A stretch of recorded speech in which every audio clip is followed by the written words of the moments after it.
다 함께 묵상기도 하심으로 송년주일 예배를 하나님께 드립니다.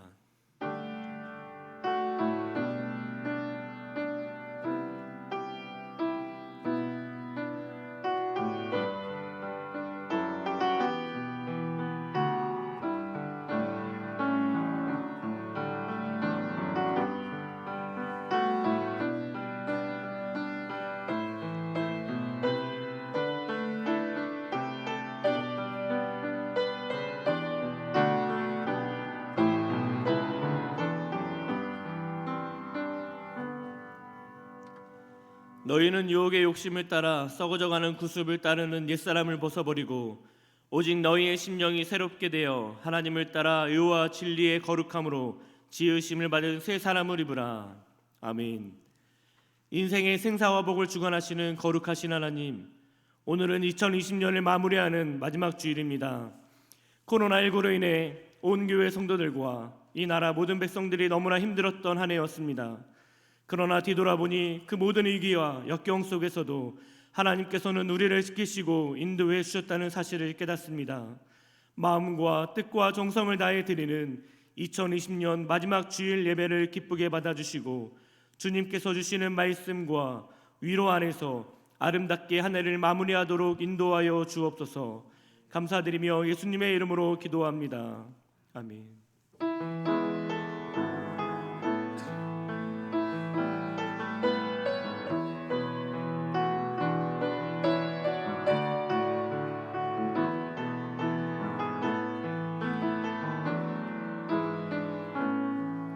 하늘에 문을 여소서, 이곳을 주목하소서. 주를 향한 노래가 꺼지지 않으니 하늘을 열고소서. 이곳에 임재하소서. 주님을 기다립니다. 기도의 향기가 하늘에 닿으니 주여 임재하여 주소서. 이곳에 오셔서 이곳에 앉으소서. 이곳에서 드리는 예배를 받으소서. 주님의 이름만이 오직 주의 이름만 이곳에 있습니다. 이곳에 오셔서 이곳에 앉으소서. 이곳에서 드리는 예배를 받으소서. 주님의 이름만이 오직 주의 이름만 이곳에 있습니다. 우리의 죄들을 침묵 가운데 하나님께 고백합니다.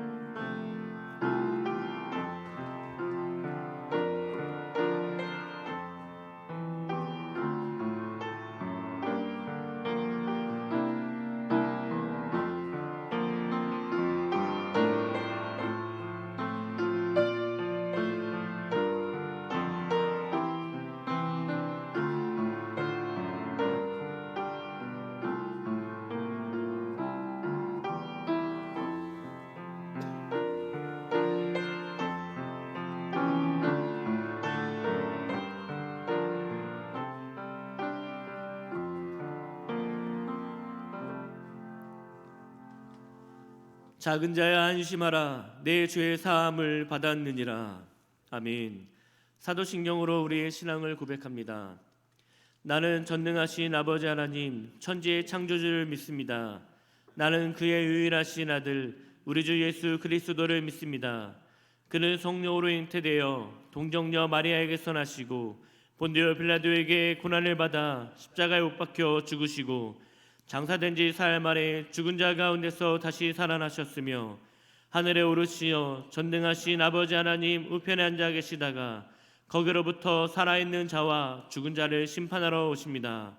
나는 성령을 믿으며 거룩한 공교회와 성도의 교제와 죄를 용서받는 것과 몸의 부활과 영생을 믿습니다. 아멘.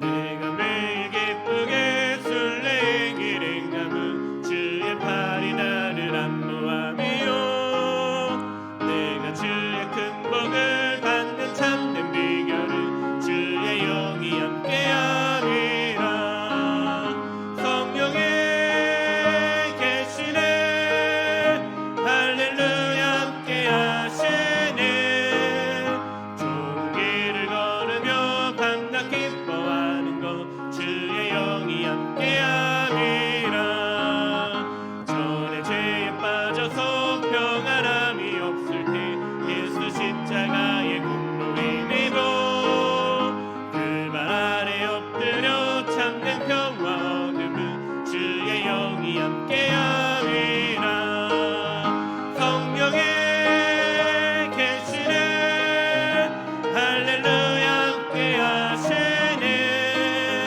좁은 길을 걸으며 밤낮 기뻐하는 것 주의 영이 함께함이라 나와 동행하시고 모든 염려하시니 나는 숲의 새와 같이 기쁘다 내가 기쁜 마음으로 주의 뜻을 행하는 주의 영이 함께함이라 성령의 계시네 할렐루야 함께하시네 좁은 길을 걸으며 밤낮 기뻐하는 것 주의 영이 함께함이라 세상 모든 욕망과 나의 모든 정욕은 십자가에 이미 못을 박았네 어두운 밤이 지나고 무거운 짐 벗으니 주의 영이 함께함이라 성령의 계시네 할렐루야 함께하시네 좁은 길을 걸으며 밤낮 기뻐하는 것 주의 영이 함께함이라 오늘 말씀은 사도행전 1장 6절부터 8절의 말씀입니다. 신약성경 187면에 있는 사도행전 1장 6절부터 8절의 말씀입니다. 하나님의 말씀을 봉독할 때 하나님의 음성을 들으시기 바랍니다. 그들이 모였을 때 예수께 여쭈어 이르되 주께서 이스라엘 나라를 회복하심이 이때니까 하니 이르시되 때와 시기는 아버지께서 자기의 권한에 두셨으니 너희가 알 바 아니요 오직 성령이 너희에게 임하시면 너희가 권능을 받고 예루살렘과 온 유대와 사마리아와 땅 끝까지 이르러 내 증인이 되리라 하시니라. 아멘. 함께 기도하겠습니다. 하나님, 지금 이 시간 한 해를 마무리하는 마지막 주일에 우리가 함께 마음과 생각과 뜻을 모아서 이 자리에 함께 있습니다. 성령님, 우리가 어느 공간에 있든지 그 시간과 공간을 초월해서 함께 하시는 그 하나님의 능력이 우리와 함께 하게 하여 주시고 우리의 생각도 우리의 뜻도 우리의 마음도 하나님의 생각과 하나님의 마음과 하나님의 뜻으로 변화되는 귀한 시간 될 수 있도록 이 시간 역사해 주실 것을 믿으면서 예수님 이름으로 감사하며 기도하옵나이다. 아멘. 우리가 예수를 믿게 되면 예수 믿는 사람들에게는 적어도 하나님께서 3번의 부르심으로 우리에게 찾아와 주십니다. 첫 번째 부르심은 우리를 구원의 자리로 부르시는 부르심일 겁니다. 또 한 번의 부르심이 더 있습니다. 그건 우리를 사명으로 부르시는 부르심입니다. 그리고 우리 인생이 마지막 맞이하는 순간에 죽음의 자리로 우리를 부르시는 이 3번의 부르심을 우리는 경험하게 되어 있습니다. 특별히 앞에 있는 2가지 우리를 구원으로 부르시고 우리를 사명으로 부르시는 이 하나님의 부르심을 알게 되면 내 인생에 하나님의 계획이 있었구나. 내가 그냥 이 땅에 버려진 존재가 아니고 하나님이 나를 분명한 어떤 목적을 위해서 부르셨구나 하는 사실을 알게 됩니다. 이렇게 내 인생을 향한 하나님의 계획을 우리가 흔히 비전이라고 부릅니다. 내 계획이 아닙니다. 하나님의 계획입니다. 나를 향한 이 하나님의 계획을 따라서 우리가 살아갈 때에 그것보다 값어치 있는 인생이 없습니다. 그보다 행복한 인생이 없습니다. 이 하나님의 우리를 향한 계획, 우리를 향한 부르심, 이 부르심의 목적이 무엇일까에 대해서는 한번 꼭 생각해 봐야 합니다. 왜 하나님이 나를 구원의 자리로 부르셨고 하나님께서 왜 무슨 이유 때문에 나를 사명의 자리로 이끌고 계시는가. 성경은 우리를 부르신 하나님의 부르심의 목적을 하나님 나라를 이루기 위해서라고 분명히 말씀합니다. 오늘 사도행전의 전편이라고 할 수 있는 누가복음은 계속해서 이 하나님 나라를 위해서 우리를 부르시는 장면을 계속 강조하고 있습니다. 누가복음 9장 2절 말씀입니다. 하나님의 나라를 전파하며 앓는 자를 고치게 하려고 내보내시며 하나님 나라를 전파하기 위해서 우리를 부르셨다는 겁니다. 누가복음 9장 60절 이르시되 죽은 자들로 자기의 죽은 자들을 장사하게 하고 너는 가서 하나님 나라를 전파하라. 네가 해야 될 일은 하나님 나라 전파하는 것이다. 이걸 위해서 너희를 부르셨다. 이렇게 말씀하고 있습니다. 성경은 계속해서 이 하나님 나라가 이 성경의 가장 큰 주제라고 하는 것을 계속해서 말씀합니다. 우리를 부르신 목적만이 아니라 예수님께서 이 땅에 오신 목적도 하나님 나라를 이루기 위해 오셨습니다. 만약에라도 우리가 이 하나님 나라를 놓치고 신앙생활을 한다면 사실은 신앙생활이 빈 껍데기가 되고 맙니다. 내가 왜 이 일을 하고 있는가? 내가 내 인생을 왜 살아가고 있는가? 이걸 전혀 모르고 사는 겁니다. 예수님께서 이 땅에 오신 것도 하나님 나라를 위해서였고 부활하신 후에 40일 동안 제자들과 함께 하시면서도 하나님 나라 이야기를 계속해서 하십니다. 교회가 교회로 부르심을 받은 것도 이 교회 공동체도 그렇고 교회인 우리들 개인도 그렇고 하나님 나라를 위해서입니다. 하나님 나라를 위해서 우리가 살아가도록 하나님이 부르셨는데 하나님 나라는 모른 채 내 인생만 그냥 쭉 살아간다면 결국은 우리의 신앙생활 자체가 하나님 앞에는 무의미한 것이 되고 맙니다. 부활하신 예수님께서 40일 동안을 제자들과 함께 머무십니다. 이 제자들과 40일 동안 머무시면서 도대체 왜 이 제자들과 함께 하셨을까? 그 이유를 답을 찾아본다면 하나님 나라를 맡기시기 위해서였습니다. 이 40일의 기간 동안 예수님께서 주로 하신 말씀이 하나님 나라라고 누가복음과 이 사도행전은 계속 그걸 기록하고 있는 겁니다. 하나님 나라를 맡기시기 위해서 예수님이 말씀하시는 겁니다. 우리 너무 유명한 이 사도행전 1장 8절 이렇게 말씀하지요. 오늘 3절이 이렇게 말씀합니다. 그가 고난 받으신 후에 또한 그들에게 확실한 많은 증거로 친히 살아계심을 나타내사 40일 동안 그들에게 보이시며 하나님 나라의 일을 말씀하시니라. 하나님의 나라의 일을 말씀하셨습니다. 근데 문제는 이 하나님의 나라의 일을 맡아야 할 제자들이 어떤 사람들인가? 이거 곰곰이 좀 생각해 봐야 합니다. 결코 제자들은 하나님의 나라를 믿고 맡길 만한 믿음직한 사람들 아니었습니다.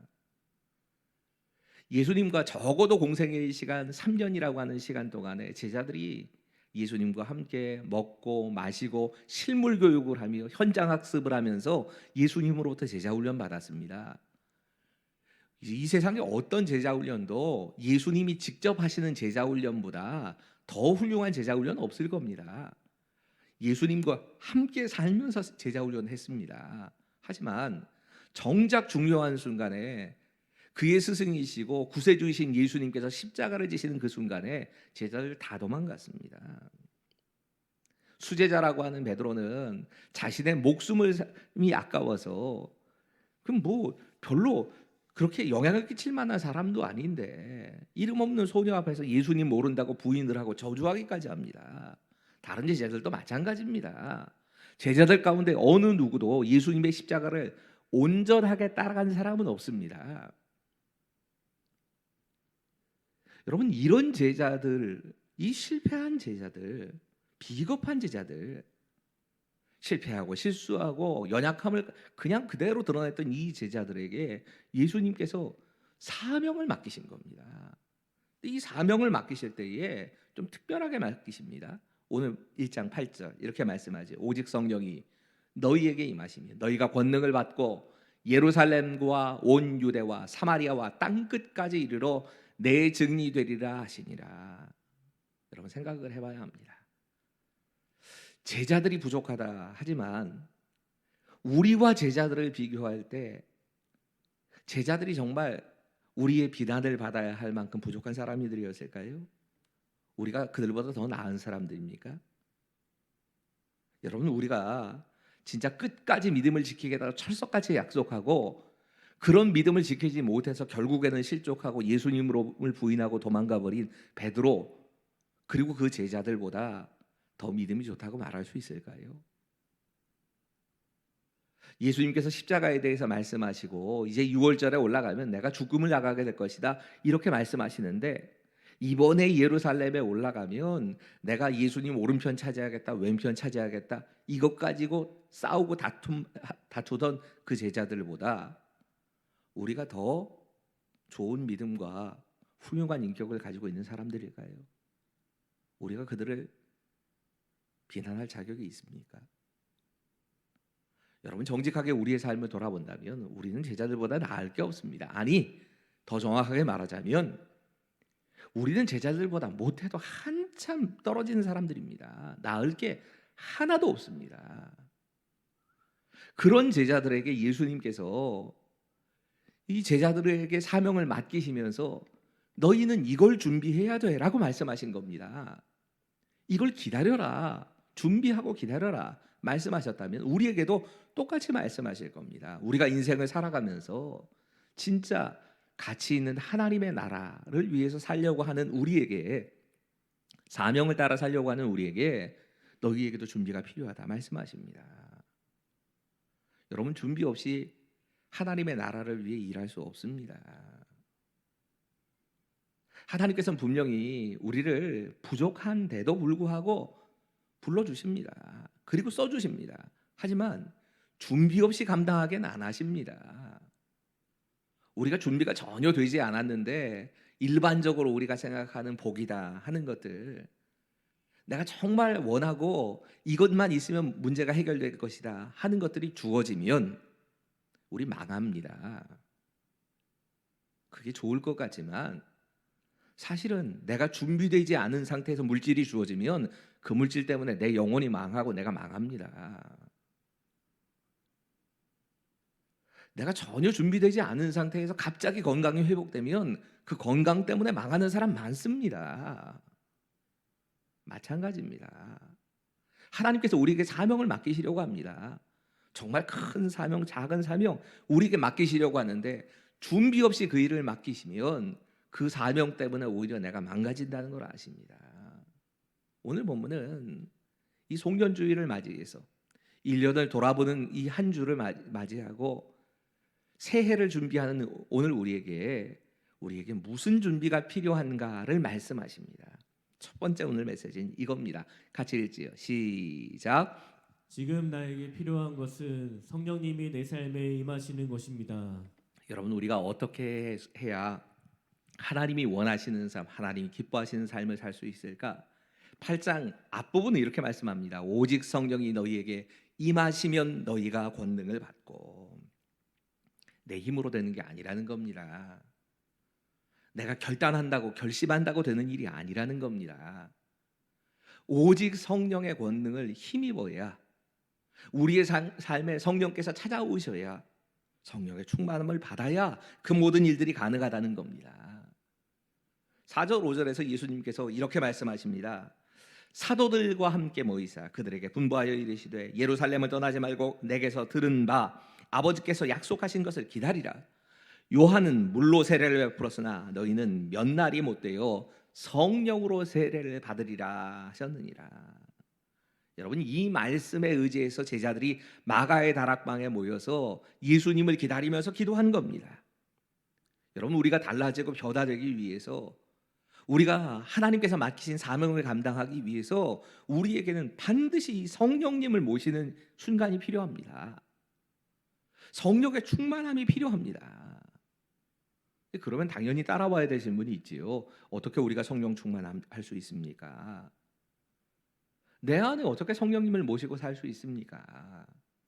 우리가 예수를 믿는 순간 예수님의 영이신 성령께서 우리 안에 들어와 사신다면 그 성령으로 충만해지기 위해서 오늘 본문은 분명하게 그 길도 알려줍니다. 그것은 마음을 같이 하여 기도하는 것입니다. 같은 마음을 가지고 기도하는 것을 통해 우리는 성령의 충만함을 체험하게 됩니다. 여러분, 이 말은 굳이 구분하자면 두 가지로 나뉠 수 있습니다. 하나는 기도입니다. 14절은 이렇게 말씀합니다. 오로지 기도에 힘썼다. 여러분, 마가의 다락방에 모인 제자들은 오로지 기도에 힘썼다. 기도에 전념했다는 겁니다. 다른 어떤 것보다 제일 중요한 것이 기도다 생각을 하고 기도에 집중했다는 얘기를 한 겁니다. 그들이 열흘간의 기한을 정해놓고 기도한 거 아닐 겁니다. 성령님께서 오실 때까지 내가 기도하겠다라는 마음을 가지고 마가의 다락방에 모여서 함께 기도한 겁니다. 집중해서 기도한 겁니다. 그 가운데 성령께서 찾아오셨습니다. 여러분, 우리가 이 코로나19 때문에 정말 강제적으로 혼자 보내야 될 시간들을 보내실 수밖에 없을 겁니다. 이런 연말을 보내본 기억이 없습니다. 성탄 예배, 송구영신 예배를 이렇게 방송으로 몇 분들과 그 필수한 인원들을 제외하고는 아무도 안 계신 상태에서 예배를 인도하는 게 저도 처음입니다. 그런데 강제로지만 이 홀로 있는 이 시간이 거꾸로 생각하면 우리가 하나님을 혼자서 만날 수 있는 기도의 시간이기도 합니다. 이런 기회이기도 한 겁니다. 여러분, 이 연말을 보내시면서 좀 너무 답답하다는 생각만 하지 마시고 이 시간이 나에게 주어진 기도의 시간이다 생각하시고 성령의 충만함을 구하며 기도하십시오. 또 한 가지 이 말씀을 굳이 나누어서 생각한다면 마음을 같이 하여 기도했다는 겁니다. 여러분, 예수님이 승천하신 이후에 가룟 유다를 제외한 11명의 제자만이 마가의 다락방에 모였던 거 아닙니다. 예수님의 육신의 어머니 마리아와 예수님의 형제들, 그리고 120명의 성도들이 함께 모여서 기도한 겁니다. 이렇게 함께 모여 기도하는 가운데 성령께서 임하셨습니다. 우리는 지금 함께 모여서 기도할 수 없으니까 우리하고는 상관없는 이야기다. 물론 함께 모여 기도하는 가운데 성령께서 임하시는 게 맞습니다. 하지만 더 중요한 건 마음을 하나로 한 겁니다. 이게 쉬운 일이 아니었을 겁니다. 우리는 쉽게 마음을 같이 하여 그들이 모여 기도했다 쉽게 생각을 하지만 그러기가 쉽지 않았을걸요. 제자들만 있는 것이 아니라 그 제자들을 지켜봤던 예수님의 가까이 있었던 그 사람들이 함께 있는 겁니다. 그들 중에 누구도 너 왜 예수님 따라간다고 죽기까지 예수님 따라가겠다고 했으면서 예수님 배신하고 모른 척하고 십자가를 따라가지 않았느냐, 그러고 베드로 비난 안 했습니다. 예수님을 끝까지 따라갔던 여인들도 그 자리에 있었습니다. 십자가의 자리에도 함께했던 그 여자들이 함께 있었지만 제자들 가운데 누구도 예수님 뒤따라서 십자가까지 안 간 사람들, 이 사람들 비난 안 했습니다. 당신들보다 내가 먼저 부활의 증거를 봤다고. 마리아와 여인들이 부활의 첫 번째 증인이었으니까 내가 왜 제자들보다 못한 게 있느냐고 이럴 수 있었습니다. 아무도 그러지 않았습니다. 여전히 사도 베드로는 제자들 가운데 첫 번째 제자로 사역들을 같이 감당하고 있습니다.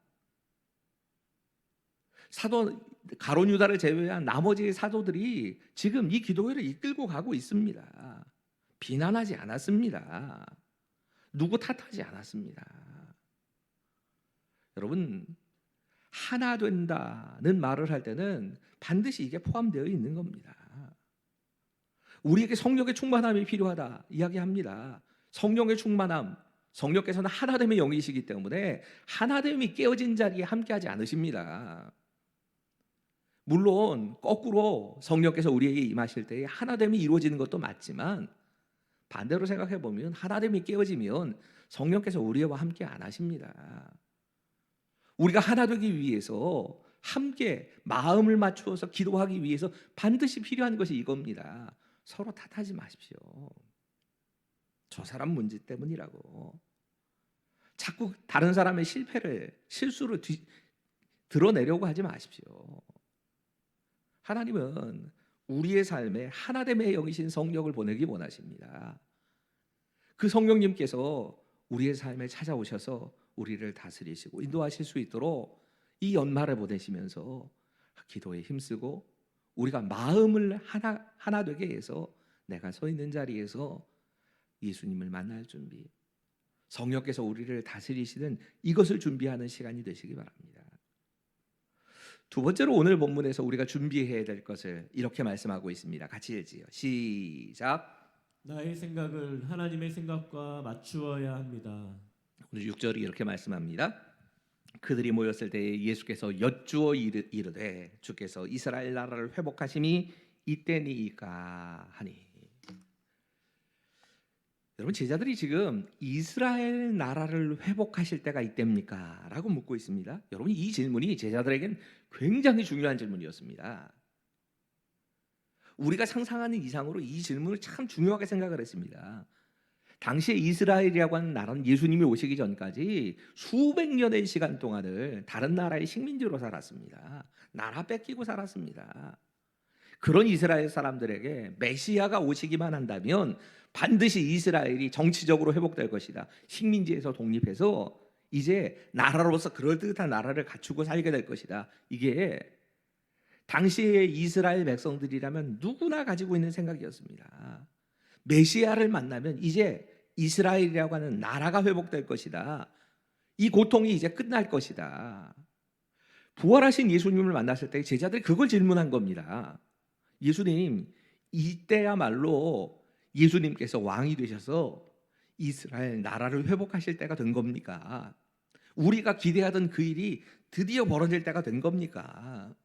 여러분, 제자들의 생각 속에서 이스라엘이란 나라의 독립이 곧 하나님 나라의 회복이라고 생각했던 겁니다. 이런 마음을 가지고 예수님께 묻고 있는 겁니다. 그들이 분명히 봤더니 예수님이야말로 하나님이 보내신 메시아가 분명합니다. 부활하신 것까지 봤는데 당연하죠. 이제 메시아이신 예수님이 오셨으니까 우리가 그렇게 고대하고 정말 하나님께 구했던 이스라엘이 회복되는, 나라가 회복되는 일이 곧 일어날 것이라 생각하고 지금입니까? 지금이 그때입니까? 물었던 겁니다. 여러분, 예수님께서 가르치셨던 복음의 핵심도 하나님 나라였습니다. 그들이 하나님 나라를 가르치시는 예수님, 이 예수님의 말씀을 따라서 그렇게 간 겁니다. 그 제자들이 생각하는 그 하나님 나라가 회복될 시간이 지금이지요 라고 말씀드렸더니 예수님 엉뚱하게 답하시는 겁니다. 너희는 거기 신경 쓰지 말아라. 니들이 신경 쓸 일이 아니다. 여러분, 이 말의 진짜 뜻은 예수님께서 생각하신 하나님 나라와 제자들이 생각한 하나님 나라가 완전히 달랐던 겁니다. 예수님이 생각하신 하나님의 나라는 우리가 하나님의 다스림을 받는 사람이 되고 그 하나님의 다스림을 받는 사람들의 모이는 공동체가 이루어지고 우리 안에 하나님 나라가 이루어지는 것이었습니다. 제자들은 나라가 독립하는 것이 하나님 나라라고 생각을 했는데 예수님께서는 그게 아니고 하나님 나라는 우리들 한 사람 한 사람이 복음 안에서 구원을 얻고 하나님의 백성이 되고 하나님의 다스림을 받는 그런 세상을 만들어가는 것, 이게 하나님 나라다 이렇게 말씀하신 겁니다. 달랐던 겁니다. 여러분, 이게 우리와 예수님 사이에 자주 일어나는 문제입니다. 우리의 관심은 온통 나의 필요, 내가 꼭 필요한 일들에 대해서 내가 원하는 일들이 이루어지는 것, 이걸 생각하면서 예수를 믿습니다. 그런데 전혀 예수님께서는 전혀 다른 말씀을 하실 때가 있습니다. 그게 아니야. 내가 주기를 원하는 건 이거다. 이럴 때 인정해야 합니다. 나의 뜻이 이루어지는 것보다 하나님의 뜻이 이루어지는 것이 맞다. 그게 나에게 더 좋은 거다. 나에게만 더 좋은 것이 아니라 이것이야말로 하나님의 뜻이다. 내가 그것을 인정하고 하나님의 뜻에 내 생각과 내 마음을 맞춰야 하는 겁니다. 자꾸 우리가 우리의 생각에 하나님을 뜯어 맞추려고 합니다. 여러분, 코로나19라고 하는 전염병 때문에 우리가 우리 스스로 할 수 있는 것이 참 없어지는 한 해를 보냈습니다. 우리가 계획한 대로 된 게 하나도 없지 않습니까? 지금 이 순간에 이제 점검해 봐야 합니다. 그러면 나의 계획이 틀어지고 내 생각이 무너졌을 때 나는 진짜 하나님의 생각과 하나님의 뜻에 나를 맞추는 한 해를 보냈는가? 여러분, 이 훈련을 해야 하는 겁니다. 코로나19를 통해서 우리가 배워야 할 것이 이것이고 우리가 준비해야 될 것이 이겁니다. 오늘 본문이 이야기하고 있는 세 번째 메시지는 하나님께 맡기라는 것입니다. 우리 같이 읽겠습니다. 시작. 하나님이 이루실 때를 기다리며 믿음으로 하나님께 맡겨야 합니다. 제자들이 예수님께 하나님 나라가 이때입니까? 라고 여쭈어봤다고 얘기를 합니다. 근데 원어를 보다가 참 희한하다 하는 생각이 들었습니다. 이 여쭈다라고 하는 이 단어가 미완료형이 쓰였습니다. 때로는 이렇게 그 원어의 문법을 이야기해야 이해가 되는 그런 본문들이 있습니다. 이 여쭈다 미완료형이라고 하는 건 뭐냐면 끈질기게 계속해서 반복하는 겁니다. 그러니까 예수님께 한번 하나님의 나라가 임하시는 때가 이때입니까? 라고 한 번 물어본 게 아니고요. 이 제자가 물어보고 저 제자가 물어보고 계속 끈질기게 예수님께 묻고 또 물어봤다는 겁니다. 그러자 예수님께서 답하신 것이 7절입니다. 이르시되 때와 시기는 아버지께서 자기의 권한에 두셨으니 너희가 알 바 아니요. 여러분, 때와 시기에 대해서 아는 건 우리 일이 아니라는 겁니다. 이 성경에서 이 때와 시기라고 하는 단어 자체가 굉장히 중요한 의미를 가지고 있는 단어가 맞습니다.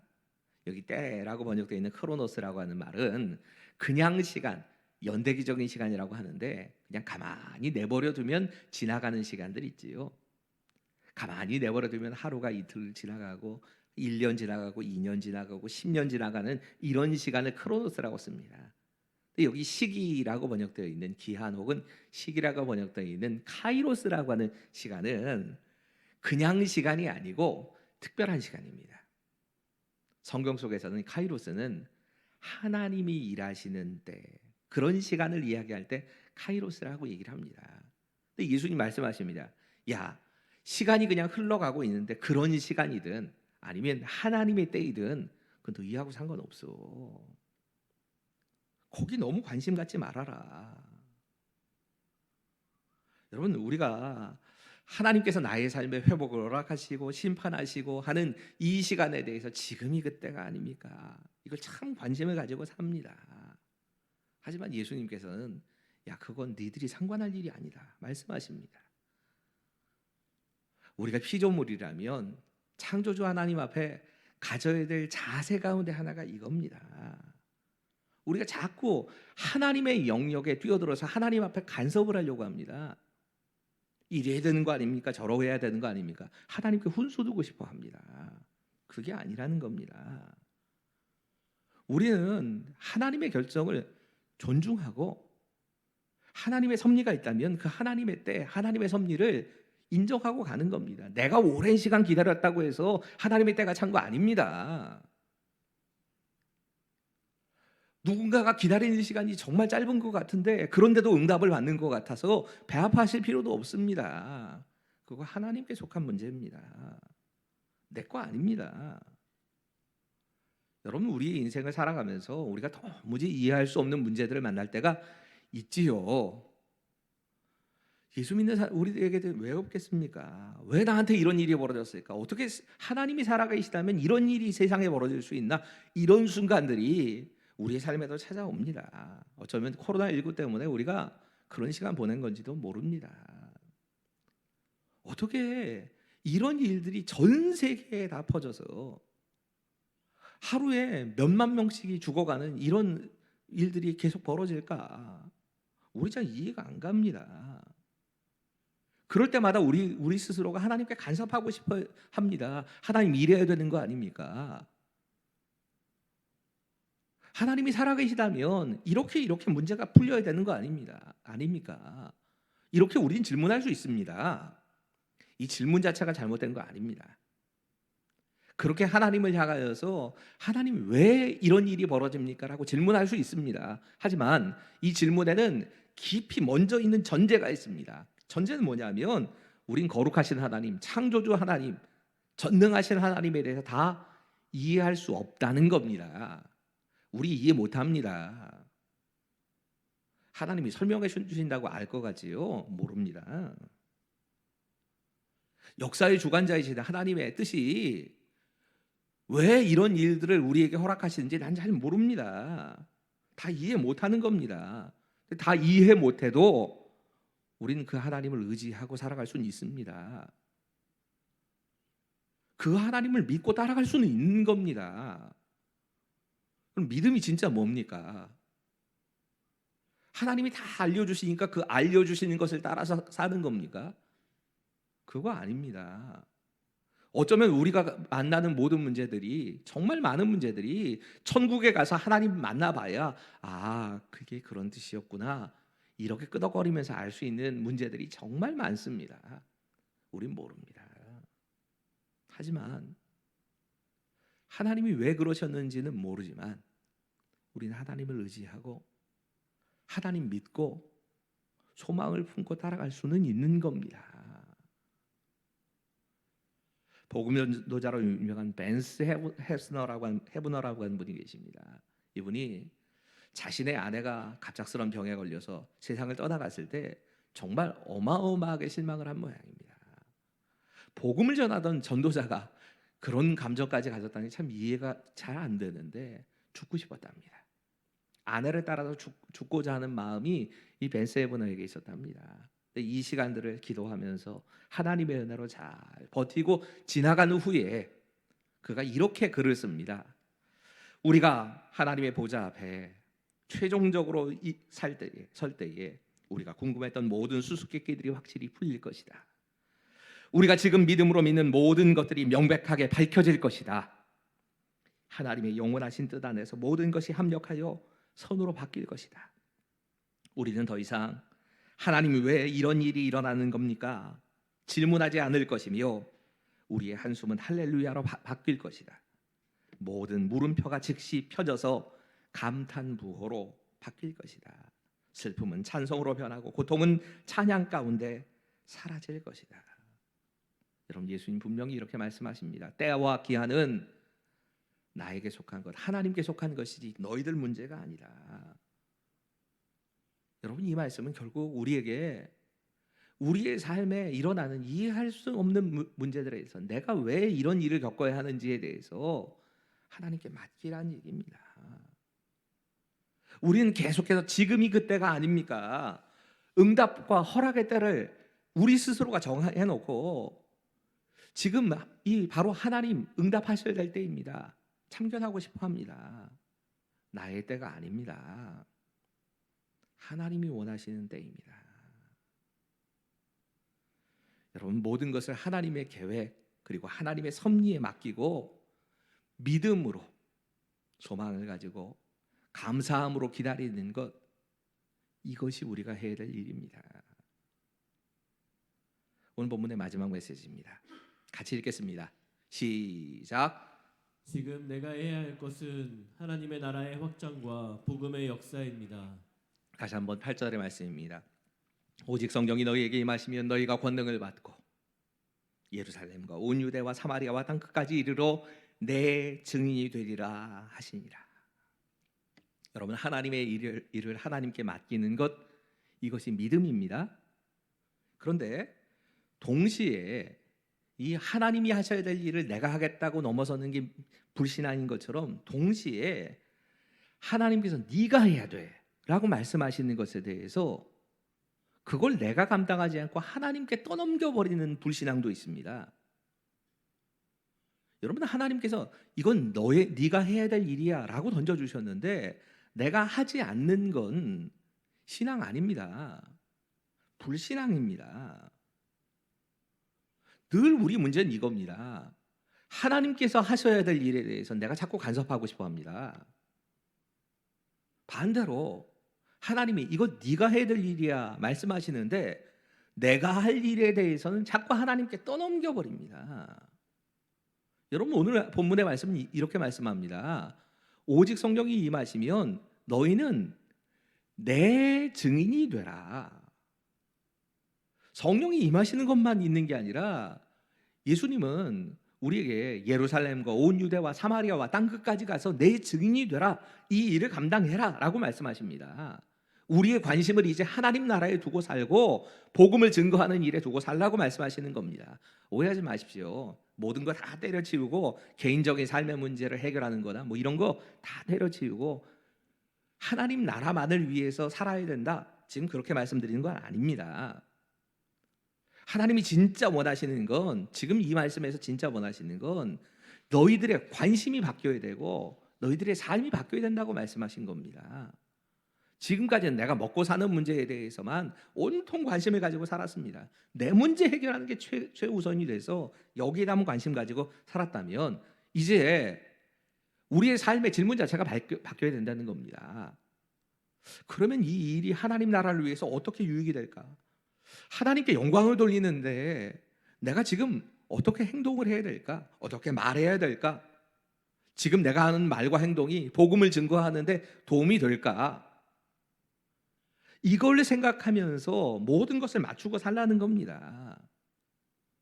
눈에 보이는 물질적인 세계, 이것도 중요합니다. 하지만 그보다 더 큰 관심을 하나님께서 우리에게 주실 그 하나님 나라에다 두고 그 하나님 나라의 영광을 위해서, 하나님 나라가 이루어지는 것을 위해서 나머지 인생을 투자하면서 살라는 겁니다.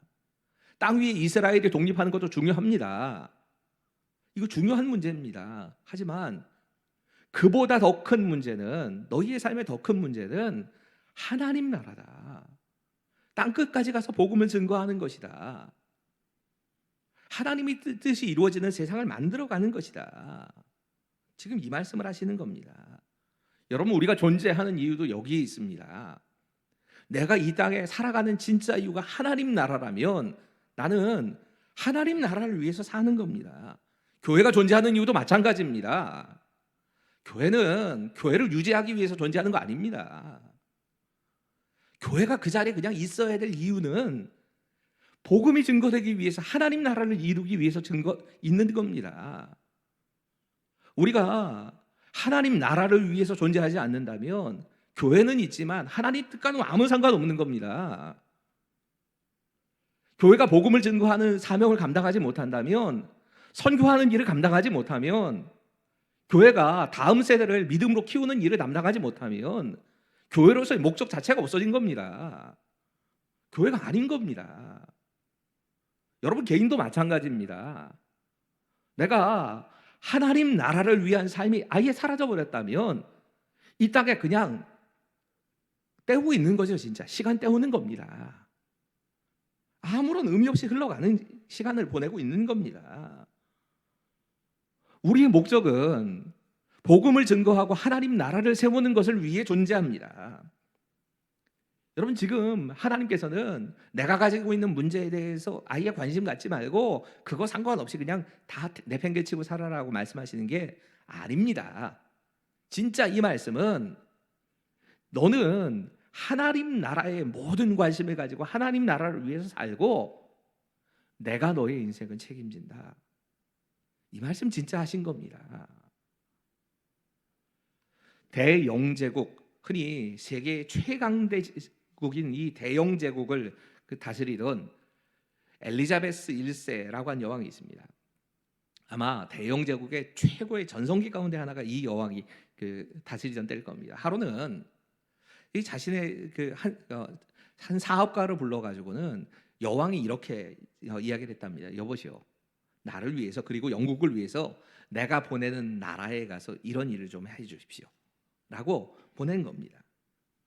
이 사람이 외교관도 아니고 그냥 기업을 경영하는 기업주인데 이게 받아들이기가 쉽지 않지 않습니까? 그래서 기업주가 말을 했답니다. 폐하, 저에게는 사업이 있습니다. 근데 몇 달 동안은 최소한 갔다 와야 될 텐데 그럼 제 사업은 어떻게 합니까? 이 사람이 뭐 전문적으로 외교관이 아니었으니까 이런 말을 할 만하지요. 요즘처럼 비행기 타고 며칠이면 갔다 오는 게 아니고 배를 타고 또 마차를 타고 외교관이라고 해도 몇 달씩은 이 나라를 비워야 하는 겁니다. 그런데 사업을 하고 결정을 해야 될 사람이 떠나가 버리면 그 사업 어떻게 하냐는 겁니다. 그런 질문을 할 만하지 않습니까? 그때 엘리자베스 여왕이 아주 기가 막힌 답을 합니다. 이렇게 얘기를 했답니다. 여보시오, 그대가 나와 나라를 위해 다녀오면 영국 여왕인 내가 당신의 기업을 돌볼 거예요. 영국 여왕인 내가 당신의 사업을 돌보는 것과 당신이 당신의 기업을 돌보는 것 중에 어떤 것이 더 좋겠어? 여러분, 우리가 종종 이렇게 핑계대지요. 내일 좀 다 마무리해 놓고 좀 자리 잡힌 후에 안정되고 여유가 생기면 하겠습니다. 그러면 제가 하나님께서 맡기신 일을 감당하겠습니다. 하나님은 거꾸로 이렇게 말씀하시는 겁니다. 너는 내 일에 최선을 다해라. 너는 내가 맡긴 너의 사명에 최선을 다해라. 내가 기뻐하는 일을 하렴. 그러면 내가 너를 책임져 준다. 하나님이 책임져 주신다는 겁니다. 너희는 먼저 그의 나라와 그의 의를 구하라 말씀하십니다. 그리하면 이 모든 것을 너희에게 더하시리라. 이게 하나님의 말씀입니다. 2020년 참 어떻게 보냈는지도 모르겠는 한 해가 이제 마지막 주일에 왔습니다. 2020년 마지막 주일에 우리 주님께서 우리에게 다음 해를 준비하기 위해서, 다음에 우리에게 맡기실 그 사명을 감당하기 위해서 준비할 것이 있다고 말씀하십니다. 제일 먼저 준비해야 되는 것, 성령의 충만함입니다. 이 성령의 충만함을 위해서 우리에게 이 며칠 남지 않은 시간이지만 이 시간은 집중해서 좀 기도하는 시간이고, 마음을 하나로 해서 누구 탓하지 말고 누구 잘못 들춰내지 말고 이제 하나님 앞에 성령의 충만함을 구하며 기도해야 될 때라고 말씀하고 있는 겁니다. 여러분, 우리에게 필요한 건 결단을 몇 개 더 하는 거 아닙니다.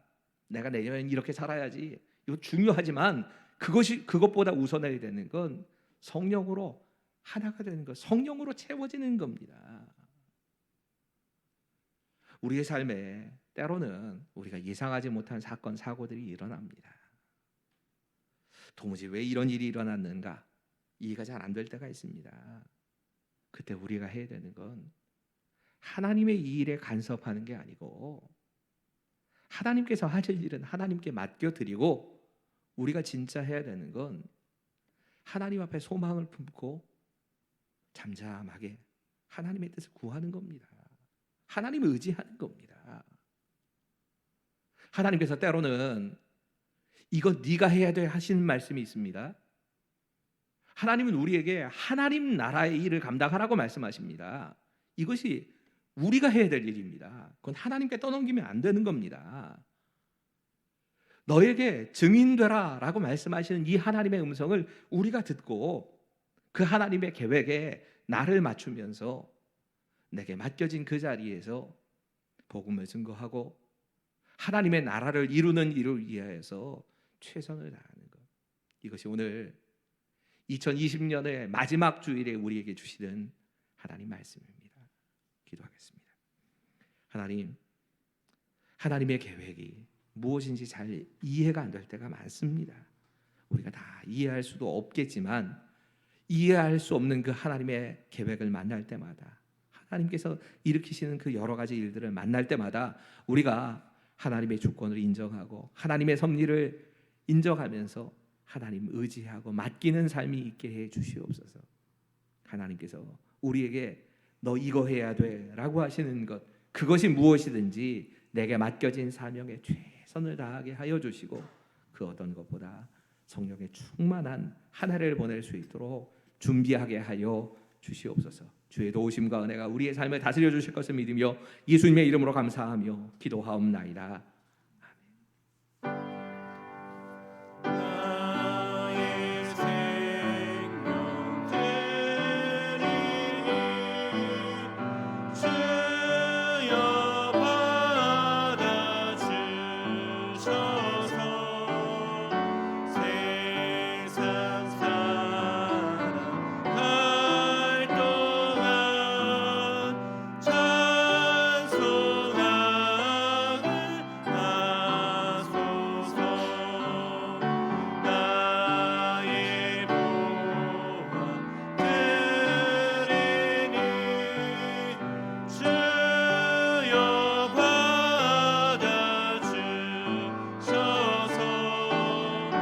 하늘 나라 위하여 주 뜻대로 쓰소서.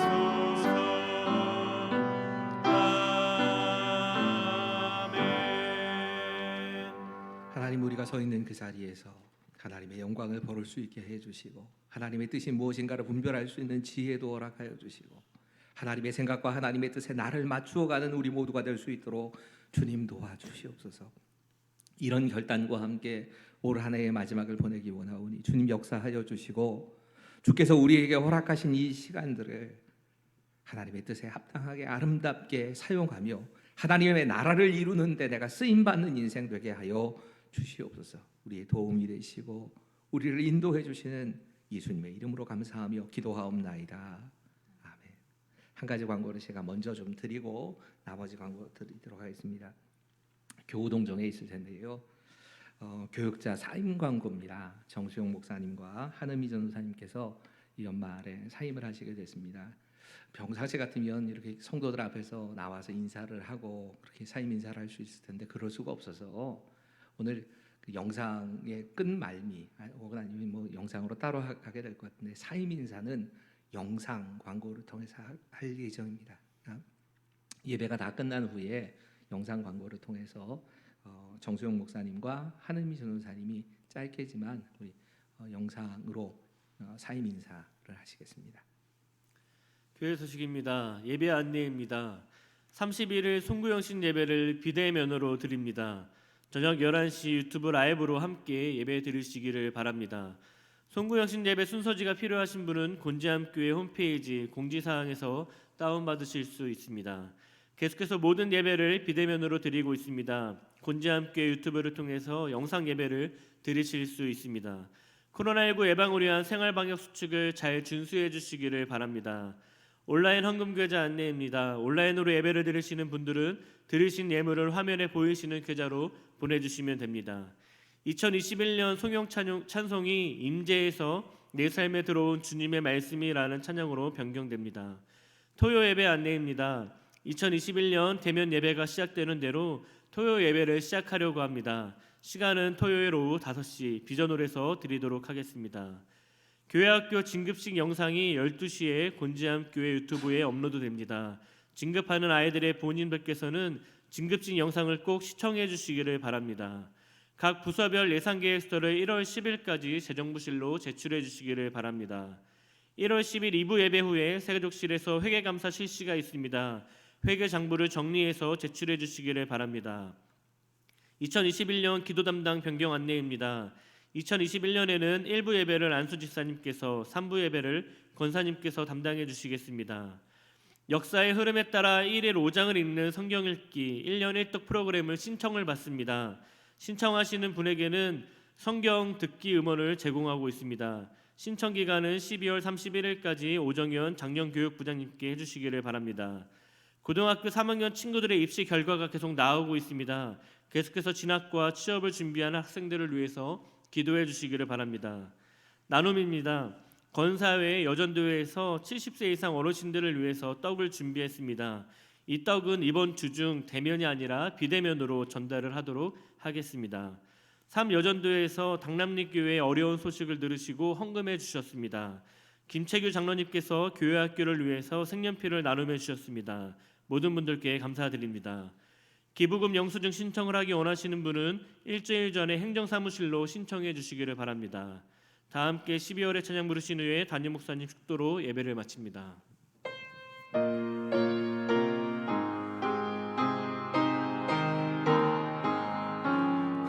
그 일을 행하신 주께 영광, 이 세상을 사랑해 주오셨네.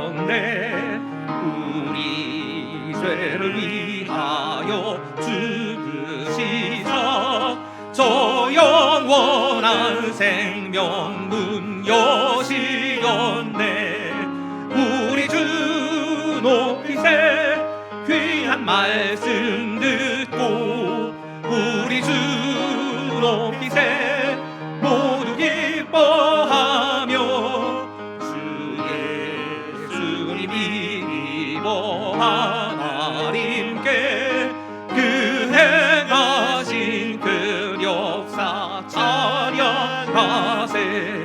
그 일을 행하신 하나님께 주 예수님이 나여 기뻐하네. 주 예수님 우리가 만날 때에 그 기쁨을 어디에 비하리요.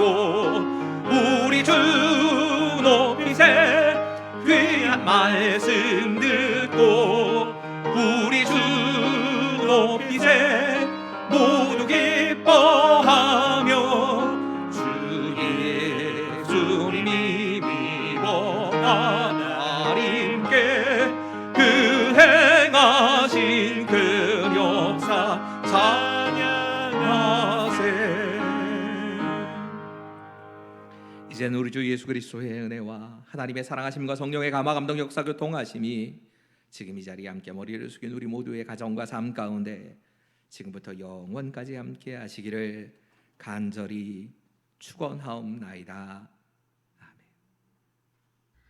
곤지암교회 성도님들, 코로나19로 인해서 이렇게 영상으로 인사를 드리게 되었습니다. 곤지암교회 성도님들 한 분 한 분 찾아뵙고 인사드려야 하는데 그러지 못한 점이 너무나 아쉽습니다. 그럼에도 이렇게 영상으로나마 감사 인사를 전할 수 있게 되어서 감사한 마음입니다. 2020년 곤지암교회에서 한 해 동안 함께하면서 정말 따뜻한 시간들이었고 많은 사랑을 받고 간 시간들이었습니다. 그 사랑 잊지 않고 날마다 곤지암교회를 위해서 기도하고 또 그 사랑을 또 널리 전하는 제가 되겠습니다. 남은 2020년 한 해도 건강하시고 다가오는 2021년 더 행복하고 사랑 가득한 시간이 되길 소망합니다. 그동안 감사했습니다. 3년 동안 많은 사랑을 받고 많은 배움을 가지고 가게 되었습니다. 3년 동안 베풀어 주신 그 사랑들, 배움들 잘 기억하고 어느 곳에 가든지 그 사랑 그리고 가르쳐 주신 것들 잘 기억하고 생각하면서 사역에 임하도록 하겠습니다.